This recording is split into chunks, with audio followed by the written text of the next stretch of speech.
तो आज हम यहाँ पर उपसंचय यौगिक के लिए कुछ MCQ और फिलिंग द ब्लैंक्स देख लेते हैं। तो हमारा फर्स्ट क्वेश्चन है K3FeCN6 में Fe की ऑक्सीकरण अवस्था है। यहाँ पर जिसकी ऑक्सीकरण अवस्था निकालनी होती है उसको हम क्या मान लेते हैं, X मान लेते हैं। क्या मान लेते हैं, X मान लेते हैं। और X मानने के बाद सारी ऑक्सीकरण अवस्थाएं उसमें रखते हैं। जैसे यहाँ पर पोटेशियम की +3 + X -6 = 0, तो X = कितना आ गया, +3, तो +3 आंसर आ जाएगा। समचतुष्फलकीय ज्यामिति वाला यौगिक है, यानी चतुष्फलकीय ज्यामिति किसकी आएगी, यहाँ पर sp3 संकरण आएगा क्योंकि दुर्बल लिगेंड है, तो यहाँ पर sp3 में चतुष्फलकीय आकृति आएगी। B answer. EDTA -4 की समन्वय संख्या है। EDTA एक 6 दंती लिगेंड है, तो यहाँ पर बी आंसर आएगा। PTNS3 का होल ट्वाइस Cl2 के ज्यामितीय समावयवियों की संख्या, तो ज्यामितीय समावयवी 2 बनेंगे। ये MA2B2 प्रकार का है, तो एक तो सिस बनेगा और एक ट्रांस बनेगा। Then answer is B. एक संकुल यौगिक जो नाइट्रेट व क्लोराइड लिगेंड से बना है AgNO3 के साथ 2 मोल AgCl का अवक्षेप देता है, यानी कि आयनन मंडल में 2 क्लोरीन होने चाहिए, और वो आंसर इसमें आ रहा है Cl2 2 बाहर यहाँ पर, तो आंसर आ जाएगा ए। निम्न में से कौन सा यौगिक प्रकाशिक समवायता प्रदर्शित करता है। प्रकाशिक समवायता प्रदर्शित करने के लिए यहाँ पर देखो आप, ये द्विदंती लिगेंड यानी AB2 टाइप और B2 टाइप का C2 टाइप का है यहाँ पे, और इसके 2 प्रकाशिक समवाय बनेंगे। ठीक है, तो आंसर आ जाएगा इसके अंदर सी। बाकी सब में प्रकाशिक समवायता नहीं होगी क्योंकि चारों 6 लिगेंड एक जैसे हैं, यहाँ पर भी एक जैसे हैं, यहाँ पर भी एक जैसे हैं। ये होमोलेप्टिक लिगेंड है, ये हेट्रोलेप्टिक लिगेंड है। प्लस 3D के अंदर इनके विन्यास क्या होगा, अलग अलग होगा। NiCO4 में पाया जाने वाला संकरण है, तो देखिए बेटा, कार्बोनिल जो होता है एक स्ट्रॉन्ग फील्ड लिगेंड होता है। ठीक है, तो यहाँ पर NiCO4 में यहाँ पर निकल की जो ऑक्सीकरण अवस्था आएगी वो 0 आएगी। Scandium, titanium, vanadium, chromium, manganese, ferric, cobalt, nickel, तो ये इसका परमाणु क्रमांक होता है 28। 3D8 4s2 होगा। 3D8 में इलेक्ट्रॉन इस तरीके से होगा। बहुत ही इंपॉर्टेंट क्वेश्चन है ये। 1 2 3 4 5 6 7 8 और 4s के इलेक्ट्रॉन यहाँ पर होंगे, तो ये 4s के इलेक्ट्रॉन यहाँ पर जंप मार जाते हैं क्योंकि यहाँ पर प्रबल लिगेंड है, इसलिए ये S खाली जाता है और संकरण होगा sp3। बहुत ही महत्वपूर्ण प्रश्न है, याद रखना है। क्लोरोफिल नेक्स्ट क्वेश्चन है। क्लोरोफिल किस में पाया जाता है, पादपों में पाया जाता है। और क्लोरोफिल में कौन सा धातु होता है, मैग्नीशियम। संकुल यौगिकों में रंग की उत्पत्ति को किससे समाया जाता है, तो आपको पता है CFT के दौरान दोनों विन्यास अलग अलग हो जाते हैं। एक तो बनता है T2G और एक बनता है EG, तो इलेक्ट्रॉन यहाँ से यहाँ जंप करता है, इसको बोलते हैं DD संक्रमण। क्या बोलते हैं, DD संक्रमण, तो आंसर आ जाएगा बी, DD संक्रमण। ApH2O का होल 5 NO2+ में Fe की समन्वयी संख्या। समन्वयी संख्या वो होती है कि कितने सिग्मा बंध है। तो यहाँ पर H2O एक दंती लिगेंड है, NO भी एक दंती लिगेंड है, तो 5 और 1 यहाँ पर कितने हो जाएंगे, 6, तो यहाँ पर समन्वयी संख्या आ जाएगी 6। NiCO4 में निकल का ऑक्सीकरण अंक है, मैंने भी बताया था X + 4 × 0 = 0। X = कितना जाएगा यहाँ पर, 0। समन्वयी इसका ऑक्सीकरण अंक 0 आएगा क्योंकि कार्बोनिल पे कोई आवेश नहीं होता। K4FeCN में Fe का संकरण है, तो देखिए यहाँ पर समन्वय संख्या 6, समन्वयी संख्या 6 में 2 संकरण होता है sp3D2 और D2sp3। चूँकि यहाँ पर साइनाइड एक प्रबल लिगेंड है तो युग्मन करेगा, इसलिए D2sp3 आंसर।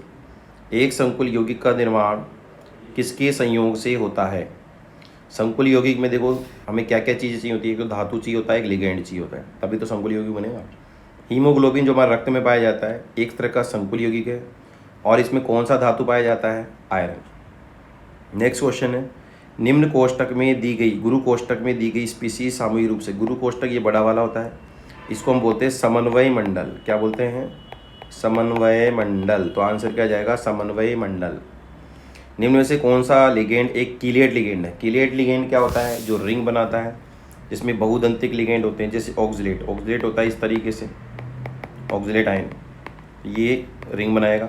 साइनाइड रिंग नहीं बनाएगा, नाइट्रेट भी रिंग नहीं बनाएगा, अमोनिया भी रिंग नहीं बनाएगा, तो यहाँ पर द्विदंती लिगेंड कौन सा है, ए ऑक्सलेटो, इसको ऑक्सलेटो भी बोलते हैं। 17वां क्वेश्चन आ रहा है यहाँ पे, निम्न में से किसकी आकृति चतुष्फलकीय होगी। क्वेश्चन वापस रिपीट होगी, तो NiCl4 2- की। नेक्स्ट क्वेश्चन है, PdCl2.4NH3 विलयन में AgNO3 का विलयन आधिक्य में मिलाने पर इसके 1 मोल से 2 मोल AgCl अवक्षेपित होते हैं, तो 2 मोल AgCl अवक्षेपित होते हैं, तो इसकी संरचना हो जाएगी इस तरीके से, PTNH3 का होल 4 और बाहर हो जाएगा Cl2। तो ये कह रहा है कि पीडी की द्वितीयक संयोजकता वो होती है जो अंदर की तरफ होती है। तो यहाँ पर कितने अंदर है? 4। तो आंसर क्या जाएगा? 4। ठीक है। नेक्स्ट क्वेश्चन आता है, ज्यामितीय समवायता पाई जाती है। तो देखो होमोलेप्टिक जो लिगेंड संकुल होते हैं, होमोलेप्टिक में तो सारे लिगेंड एक जैसे होते हैं, तो उसमें तो ज्यामितीय समवायता कैसे होगी? हेट्रोलेप्टिक संकुल जो होते हैं उसमें लिगेंड क्या होता है? अलग अलग होते हैं, तो इसमें ज्यामितीय समवायता पाई जाती है। ज्यामितीय समवायता प्रदर्शित नहीं करते हैं। अब ये बहुत ही अच्छा प्रश्न है। जिसमें चतुष्फलकीय संकरण होता है sp3, इसमें क्या होता है? आपेक्षिक स्थिति नहीं होती, इसलिए ज्यामितीय समवायता प्रदर्शित नहीं होती। अष्टफलकीय में होती है, वर्ग समतलीय में होती है। निम्न में से द्विदंतुक लिगेंड नहीं है। तो ऑक्सिलेटो तो ये होता है, ये द्विदंतुक है, देखो 2 दाता परमाणु। एथिलीन डाइमीन ये होता है CH2 CH2 NH2, ये भी द्विदंती लिगेंड है। नाइट्रो एक दंती लिगेंड है। तो यहाँ पर आंसर क्या जाएगा? C, nitro. DsP2 संकरण में संकुल की ज्यामिति, DsP2 में संकुल की ज्यामिति होती है वर्ग समतलीय। द्विक लवण है, डबल सोल्ट, ये देखो आपने प्रैक्टिकल भी किया है। मोर लवण होता है अमोनियम फेरस सल्फेट, NH4 का वोल्टवाइज अमोनियम फेरस सल्फेट होता है। ठीक है। तो यहाँ पर फेरस FeSO4 डॉट जो भी H2 होता है, इसके यहाँ पर देखो आपके 2 लवण है इसके अंदर, अमोनियम फेरस सल्फेट में अमोनियम सल्फेट और फेरस सल्फेट। तो इस तरीके से इस पर आंसर कौन सा जाएगा आपका? मोर लवण डबल सोल्ट होता है, ये आपको याद रखना है। निम्न में से द्विदंती उदासीन लिगेंड, देखो ग्लाइसिनेटो पे -1 चार्ज होता है, ऑक्सिलेटो पे 2 - चार्ज होता है। इथिलीन डाइमीन द्विदंती लिगेंड है, इस पर कोई आवेश नहीं होता है। EDTA पे 4 आवेश होता है माइनस का, और ये 6 दंती लिगेंड है। तो आंसर कौन सा जाएगा? C। K4FeCN6 में केंद्रीय धातु Fe का ऑक्सीकरण अंक है। क्वेश्चन दोबारा रिपीट हो गया, तो यहाँ पर आंसर कौन सा जाएगा? +2। अब रिक्त स्थानों की पूर्ति वाला प्रश्न आएगा। उसमें पहला क्वेश्चन है, विटामिन B12 में कौन सा धातु होता है? कोबाल्ट। देखिए यहाँ पर धातु के तीनों प्रश्न कवर हो गए हैं। कोबाल्ट आएगा आंसर। विटामिन B12 में कोबाल्ट का बना उपसंचय यौगिक होता है। ठीक है। नेक्स्ट क्वेश्चन आता है इसके अंदर, उपसंचय यौगिक में धातु की खालिस्तान प्राय आयनिक होती है। तो देखो प्राथमिक संयोजकता जो होती है वो आयनिक होती है, जो बाहर की तरफ होती है प्राथमिक संयोजकता जिसे हम कह सकते हैं। ठीक है। एवं ऋण आयनों से संतुष्ट होती है।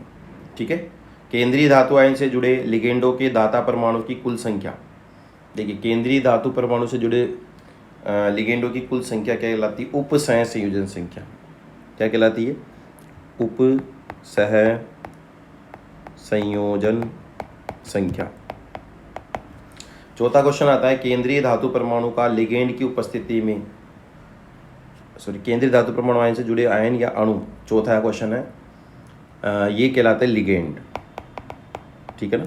समान ऊर्जा वाले कक्षकों का लिगेंड की उपस्थिति में 2 समूह में बट जाना क्या कहलाता है? क्रिस्टल क्षेत्र विपाटन। मैं यहाँ पे लिख देता हूँ, क्रिस्टल क्षेत्र विपाटन, स्प्लिटिंग, जिसको हम शॉर्ट में CFT के नाम से जानते हैं।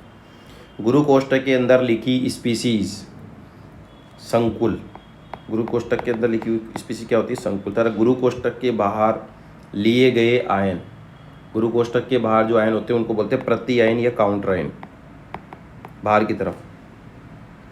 ऐसे लिगेंड जो अपने 2 या अधिक दाता परमाणु का प्रयोग एक साथ एक ही धातु के बंधन के बनाने में करते हैं, तो उसको हम किलेट लिगेंड बोलते हैं, जैसा हम अभी थोड़ी देर पहले ही क्वेश्चन करके आए। ऐसे संकुल जिनमें 2 या अधिक प्रकार के लिगेंड हो, देखो ये हेट्रोलेप्टिक संकुल का उदाहरण है, जिसमें 2 या 2 से अधिक प्रकार के लिगेंड उपस्थित होते हैं। खालिस्तान लिगेंडों के नाम के अंत में O आता है। अब देखो ऋणात्मक जो लिगेंड होते हैं जैसे ऑक्सिलेटो, साइनाइडो, है ना, ऐसे, तो O आता है उसमें। समवायता 2 प्रकार की होती है, ज्यामितीय ध्रुव। कौन सी समवायता 2 प्रकार की होती है? तो हम कहेंगे त्रिविम समवायता 2 प्रकार की होती है, ज्यामितीय और प्रकाशिक या ध्रुवण। 11वां क्वेश्चन आ रहा है, खालिस्तान समावयवी एक दूसरे के दर्पण प्रतिबिंब होते हैं। तो भैया ध्रुवण समावयवी या प्रकाशिक समावयवी एक दूसरे के क्या होते हैं? दर्पण प्रतिबिंब होते हैं। नेक्स्ट क्वेश्चन आता है इसके अंदर, अणु या आयन जो एक दूसरे पर अध्यारोपित नहीं किए जा सकते। देखिए जो एक दूसरे पर अध्यारोपित नहीं होते उनको बोलते हैं किरेल कार्बन, या हम ऑर्गेनिक केमिस्ट्री में किरेल बोलते हैं, यहाँ पर किरेल अणु या किरेल आयन बोलेंगे। ठीक है। उसके बाद आता है खालिस्तान लिगेंड युक्त उपसंहर यौगिकों में बंध पाई जाती हैं। तो उभयदंती लिगेंड में यौगिकों में बंध दो तरीके से पाए जाते हैं, यहाँ पर आंसर आ जाएगा उभयदंती लिगेंड। चतुष्फल की ज्यामिति में केंद्रीय परमाणु का संघनन, बहुत ही सरल प्रश्न है, sp3।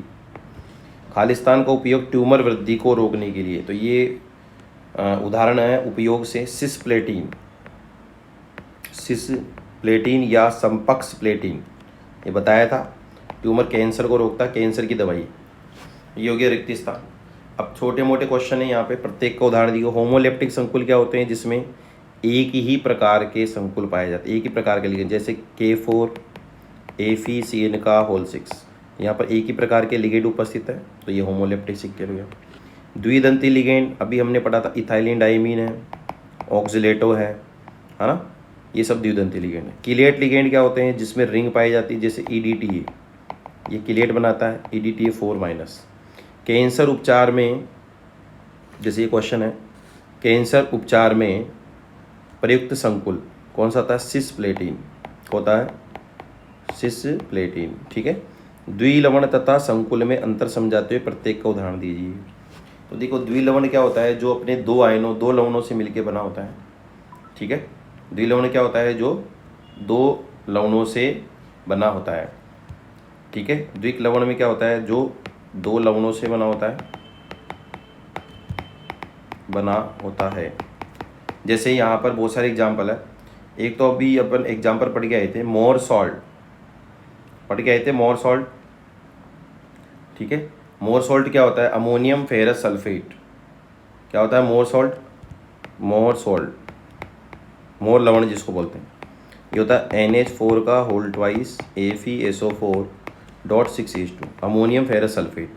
और भी बहुत सारे होते हैं, जैसे आपने सुना फिटकरी एलम भी डबल सॉल्ट है, इसका होता है पोटेशियम फेरस K2SO4 Al2SO4 का होल थ्राइस .24H2। एक होता है कार्नलाइट भी होता है, तो आपको ये एग्जाम्पल याद होने चाहिए। फिर आता है संकुल में क्या होता है, ये अपन मोर सॉल्ट तो क्या होता है, ये जो लवण होते हैं द्विक लवण, ये अपने आयनों में टूट जाते हैं, लेकिन जो संकुल होता है वहाँ पर गुरु कोष्ठक पाया जाता है, वो आयनों में नहीं टूटता, जैसे K4 AFCN का होल 6, ठीक है। तो यहाँ पर कुछ अपन ने महत्वपूर्ण प्रश्न किए, ठीक है। तो इसको आप चैप्टर पढ़ने के बाद रिवाइज करें, ठीक है। थैंक यू, धन्यवाद।